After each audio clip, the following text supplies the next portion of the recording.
Gikumpirma ni Senator Bongo nga mobisita kini kay kanhi Pangulong Rodrigo Duterte sa The Hague, Netherlands kini pagkahuman sa eleksyon karong Mayo 2025.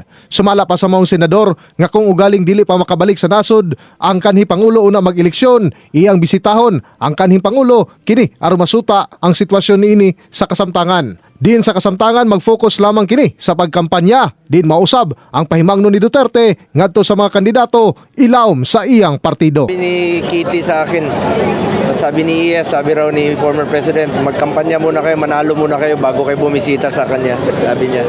Yan ang sinabi ni Kitty sa akin at saka ni Attorney Mijaldea.